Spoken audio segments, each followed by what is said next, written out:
एक बार गौतम बुद्ध अपने शिष्य आनंद के साथ एक गांव से दूसरे गांव प्रवचन देने जा रहे थे। गर्मी का दिन था, धूप कड़ाके की थी। रास्ते पर चलते चलते काफी समय हो गया था और आनंद के मन में सवाल उठ रहा था कि आखिर गांव कब आएगा और वह कितना दूर है। थोड़ी दूर आगे बढ़ने पर रास्ते में एक खेत में एक बुजुर्ग काम कर रहे थे। आनंद गौतम बुद्ध से बोले, गांव और कितना दूर है, चलिए इन बुजुर्ग से पूछ लेते हैं। इस बात पर गौतम बुद्ध ने हामी भरी और उस बुजुर्ग से पूछा कि आने वाला गांव कितना दूर है। उस बुजुर्ग ने जवाब दिया, बस कुछ ही दूर और फिर आप गांव तक पहुंच जाएंगे। और इतना कहते ही गौतम बुद्ध बुजुर्ग की तरफ देखकर थोड़ा मुस्कुराए और बुजुर्ग आदमी भी गौतम बुद्ध की ओर देखकर हल्का से मुस्कुरा दिए। पर यह बात आनंद को समझ नहीं आई। वह समझ नहीं पाया कि उनके मुस्कुराने का कारण क्या है। बस फिर दोनों आगे बढ़ गए और उतनी ही दूरी तय करने के बाद रास्ते में आनंद के मन में सवाल उठ ही रहा था कि उस खेत में काम कर रहे बुजुर्ग के द्वारा बताए गए रास्ते के मुताबिक तो हम गांव पहुंच जाते, पर ऐसा नहीं हुआ।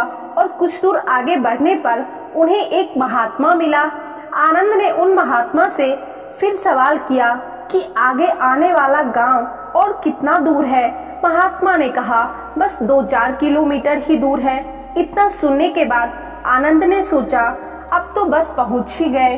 फिर एक बार महात्मा बुद्ध ने राह पर मिले महात्मा को देखकर थोड़ा सा हंसे और महात्मा भी भगवान बुद्ध को देखकर थोड़ा हंसे। फिर एक बार आनंद के दिमाग में सवाल उठने लगा कि आखिर दोनों के आपस में हंसने का वजह क्या है। और ठीक वैसे ही राह में मिली बूढ़ी अम्मा के साथ भी हुई। अब आनंद के सब्र का बांध टूटने लगा और कुछ दूर जाकर आनंद ने अपने कंधे पर उठाए सामान को जमीन पर पटकते हुए कहा, हे भगवान बुद्ध, वैसे तो आप कहते हैं कि बेवजह सवाल करना सही नहीं होता, पर फिर भी मेरे मन को एक सवाल काफी समय से खाए जा रहा है कि हम जिससे भी रास्ता पूछ रहे हैं वह हमें बस थोड़ी दूर कहकर आगे बढ़ा जा रहा है और आप कभी उन्हें देखकर मुस्कुराते हैं तो कभी उन्हें देखकर हंसते हैं। इस चीज को कृपया मुझे समझाइए। और आनंद की बात सुनते ही भगवान बुद्ध ने आनंद से कहा, आनंद, जिस गांव की ओर हम जा रहे हैं इस रास्ते पर मैं पहले भी जा चुका हूँ। यहाँ से गांव की दूरी मुझे पता है और यह बात राह में मिले हर व्यक्ति भी जानते थे। बस इसलिए मैं उन्हें देखकर मुस्कुराता था और वो मुझे देखकर।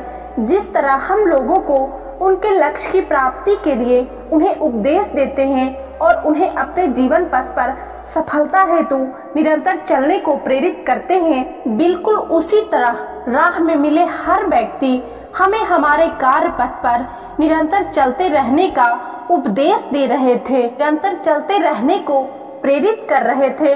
भगवान बुद्ध की इस बात को सुनकर आनंद मुस्कुरा उठा और गांव की ओर चल दिया। दोस्तों, आप लोग सोच रहे होंगे कि आज मैं ये कहानी आप लोगों के लिए क्यों लेकर आई हूँ। तो इस कहानी से हमें ये सीखने को मिलती है कि जैसे कहानी में भगवान बुद्ध और आनंद को कई लोग मिले जो उन्हें उनके मार्ग में जाने के लिए प्रेरित किए, बिल्कुल हमें भी हमारे जीवन में आगे जाने के लिए कई तरह से प्रेरणाएं मिलती रहती है और हमें भी उसे सहृदय स्वीकार कर हमेशा आगे बढ़ना होता है।